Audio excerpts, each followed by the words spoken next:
a third-party hosted solution. Yep. In fact, I had a client today. That's when I said they want me to block webmail, and that was an actual thing because they found out some people are using Yahoo Mail instead of their business mail account for Hmm. business emails. So we blocked that in their water, so they couldn't do that anymore. See, but there are so many different webmail providers. I mean, how do you block all of them? It's a category. In the WatchGuard web blocker service is a category web-based emails. So what criteria does the WatchGuard know if I made my own site and did my own, let's say if I hosted a change bots out of my own site. Well, it may not catch all of them, Okay. but it's going to catch, The major players. yeah. I mean, Gmail, Yahoo, Earthlink. AOL, Mail. Earthlink. Yeah, of course, Earthlink, of course.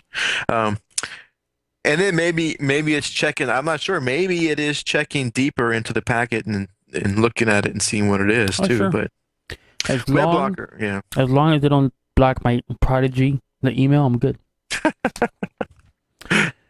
Prodigy. Um, like the last one for today, I will say to Mr. Mark Williams. We'll read yours the next show because it's kind of long, but we'll get to you the next show. The last one is from Zrinko. Again, and forgive me if I jacked up your name. Steve, I know that you're super anti-spyware developers of Podnutz sponsor, and I resell their product as well, but this negative review has me really concerned. Would you be so kind to maybe bring this up in one of the shows, or pass it along to Matt or Lalo to see what they think? Alternatively, it would be good to see what the super anti-spyware authors think of the negative review below. And while I post that in the chat room, I'll let Matt kind of give a brief overview what that review was all about.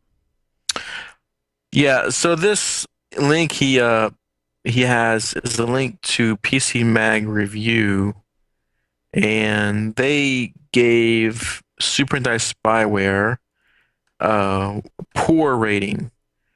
They got like little circles. They got 1 out of 5, 1.5 out of 5 rating. And this is for Super Anti-Spyware Professional 5. So this is the paid version they're talking about. The pros are installs and scans quickly, can repair security settings changed by malware, includes scheduled scanning and automatic updates, payment gets lifetime license. The cons, according to PCMag.com, very low scores in malware removal tests. Across the board, lowest scores in malware blocking test. Left some threats running after alleged removal. Some supposedly blocked threats actually installed and launched. So that's PCMag.com rating. Now, I use Super Anti-Spyware, but I don't use it by itself. So this one may not be the best one according to PC Mag, but used in conjunction with other tools, I still use it. So I might run Malwarebytes, I might run Kaspersky, I might run this. That's just another tool. I don't think you can rely on any one tool when you're doing cleanups. I agree. And as long as we've been doing this and going back to Podnutz episode 1 with Steve Tribune, you've never heard any of us just state that one product did it all. And, it was a combination of things. And these get better. Now they're a rescue disk. They're antivirus rescue disks now in Kaspersky, and they have their own remover tools. So, I mean, your toolbox increases. But even 2011, there's still not that one application that you can use. So, and the World Wide Web, you're not gonna please everybody. So you can't please everybody? Oh Yeah. well, I guess not. Yep. So that's the last email. I want to mention one more thing. Yes, sir. Did you see the Kindle Fire announcement this morning? I did see that. What do you think? I don't know. I pre-ordered one, by the way. Did you? Why? Yes. Why did that shock me? To Matt Rainey, it was a portable device. Matt buys it. It looks pretty neat. They all look pretty neat. So I did pre-order this one. I'm glad I didn't order. I was gonna order the BlackBerry Playbook or something else, and I'm glad I held up on those. And I can always cancel my order before it ships in November, but I don't think I'm going to. I think this looks pretty nice. I've been wanting an Android tablet just to play with the Android tablet. My wife has been wanting a Kindle, so I figured this is a perfect device. She can get her Kindle. I can play with this. It looks pretty cool. Um, So correct me if I'm wrong. It's 7 inches, right? right. $200. Yep. Um, there's no embedded camera, No, no microphone, no camera. but they do have Wi-Fi, but no 3G. That's right. Of course, I'm reading this off in the article. It's got their browser, Amazon Silk. And this looks pretty nice because it's a web browser that can do Flash. But from what I've read, the Flash is processed on Amazon servers and then sent to your screen. It has a 1 gigahertz TL-map dual-core CPU, 512 megs of RAM, 8 gigs of internal storage, weighs 14.6 ounces, and if you go to podnutz.com/Amazon, you can get one yourself. Yes, that is absolutely right. Everybody should go to that link, Mhm. podnutz.com/Amazon, and everyone should pre-order one. Well, cool. Well, you definitely let us know how it works out. So when did it say that you should be getting yours? November 17th, it says prioritized on a first come, first served basis.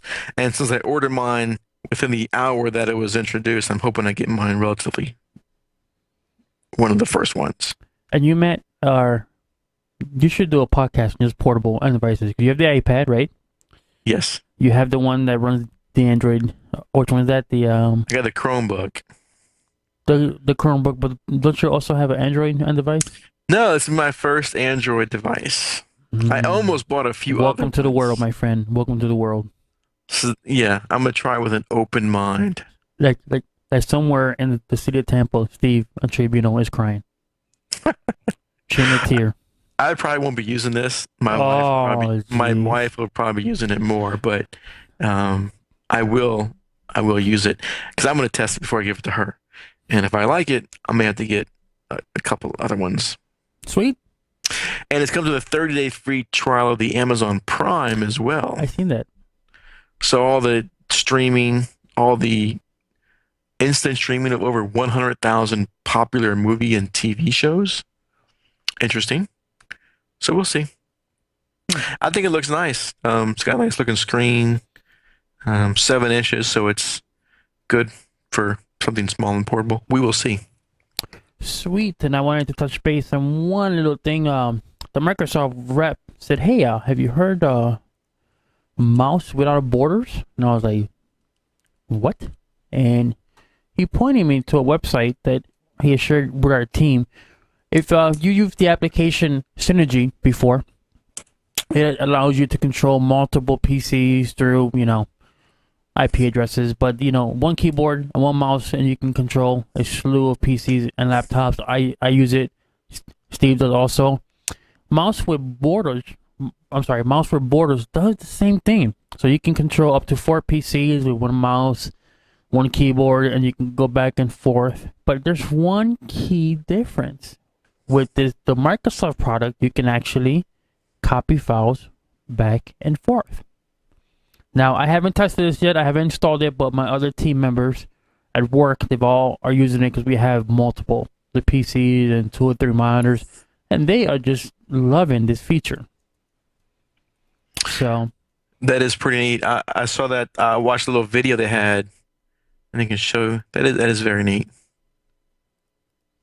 People's neat. Did you have the link for the video? It's on the link you sent me. yeah, in There's fact, a little video. yeah, I posted it in the chat room, and Okay. I can't play it because that PC there is not linked to the audio to the podcast. But so we just installed it on Tuesday. We're gonna give it a week. I'll come back and see what the reviews are. I love Synergy, but luckily I have a NAS device, so I can share files back and forth.